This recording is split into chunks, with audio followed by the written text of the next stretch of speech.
Hey there, gamers, DreamcastGuy here. Today we're talking about Grand Theft Auto 6 because they just accidentally leaked a bunch of additional details that it sounds like the game is literally made for PlayStation and the PS5 Pro. It's apparently going to have better frame rates, the biggest map, the best graphics. I mean, stuff that just even looking at the screenshots seems to be kind of impossible. Now, this is doing two things at once. People are excited about having a new list of leaked details of how this game is going to play, but at the same time, it seems like some people are getting a bit nervous that if you have an Xbox Series S or X, it does seem like this thing is literally built for Sony because that's where it's going to sell. I mean, we have leaked sales numbers now of the version we got of PlayStation 5, GTA 5. That thing made 95% of its money on PlayStation. It sounds like Rockstar is making this as a PS5 game, and even if it runs on Xbox, it ain't going to be best on Xbox. But let's take a look at this details list, because honestly, it is juicy. I hope you're having a great day. If you could please give this video a like and subscribe if you haven't already. The video's been blowing up. Everything on the channel's been blowing up. I just wanted to quickly say I love all the GTA 6 coverage. People go bananas. But here it is.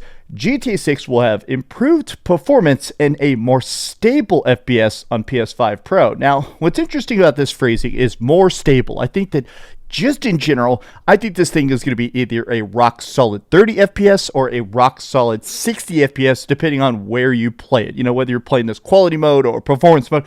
I think in general, this thing is not going to have like that crazy weird frame rate you've seen of some stuff where it's jumping between like 20 FPS to 80 FPS. I think this thing is going to be pretty smooth because, I mean, they've had a decade to optimize it. But here's Pio saying, I've been saying for years the PS5 Pro will do magic with GTA 6. 60 FPS seems more possible every day. Now, part of this thing is that 60 FPS used to seem like the floor. And for a lot of games like racing games and stuff, or even a lot of Resident Evils, going above 60 FPS is fantastic. But I think a lot of people are just talking about it because of the sheer scale of it. GTA 6 is literally going to be the biggest game of all time, like with the most number of characters and cars and chaos of any game literally of all time. And that's even before the online mode drops, right? More GTA 6 details have been shared via a Brazilian retailer and listed also on Brazilian Amazon. Largest and densest map ever created by Rockstar. Alternate control between Lucia and Jason in real time, executing coordinated heists. Discover secret side missions through the in-game social network. Global illumination with advanced ray tracing and perfect reflections on cars on water. Now, before we move on, I do want to talk about a lot of people have been discussing this. Discover secret side missions through in-game social network. Now, people have been, well, joking about the fact that Brazil is leaking stuff, but people are saying, finally, I can doom scroll on Grand Theft Auto. What a time to be alive. Now, I have done a bit of naughty hijinks in my life. Now, in the early internet days, before there were, I mean, let's face it, cops all over the place, people used to post all sorts of wild stuff. Like, people used to have these lists of, here's abandoned stores you can break into. Here's cool spots to hang out. Here's, like, you know, underground tunnel networks. They used to call it urban exploration. This, to me, almost sounds like that. Like, just literally, like, stuff we can do on our phone in GTA 6 that'll make it where you can see extra locations, extra heists, or even maybe updo little posts. Maybe certain other players will be able to post stuff, and by seeing it, social contagion, maybe you could make maps or even suggest maps in GTA Online via this social network. Now, let's face it, this game is going to look fantastic. Honestly, the more you see of it, whenever I read about all this stuff about how good the lighting system is, I feel like it's super apparent. Now, I did see there was like a viral clip of Digital Foundry talking about this, and they were essentially saying that they don't think these screenshots are real. Not that they're like generated, but it seems like what these are is these aren't like screen grabs of gameplay, because they said honestly the lighting is just too perfect. If you see a lot of this stuff, it doesn't seem like this is just, oh, I'm casually cruising around in the location. These are scripted shots that they call like in-engine photography. Not to say they're fake, but to say that since they're labeling these as screenshots, they're definitely screenshots and not like pictures of what you're going to be doing in the game necessarily, right? Like when you're driving around the boat right here, you're not going to see it from this camera angle. But let me go back to this list here, right? There it is. Okay. Each protagonist will have unique abilities, so very similar to GTA 5, where each person has their own special skill, like obviously we had the ability to like drift and slow down time and stuff. NPCs will have their own routines with organic random events across the map. In-game social network, considered to be a major innovation, dynamic weather and alters physics and gameplay, optimized for the PS5 Pro, more stable frame rates and higher resolution.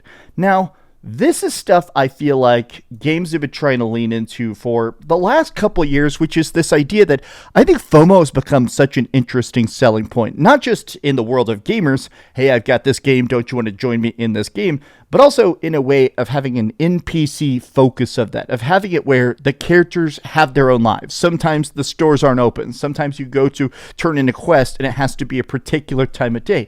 And I just never thought that GTA would do that. I just feel like GTA Online being literally the highest profiting thing of all time. I always thought that GTA Online being such an always online, always living universe, I almost thought they would shy away from trying to make such an organic living world. I thought they'd wanted to just be like, yeah, you can go to the Burger King at 6 a.m., you can rob a bank at 9 p.m. We don't really care if it makes sense.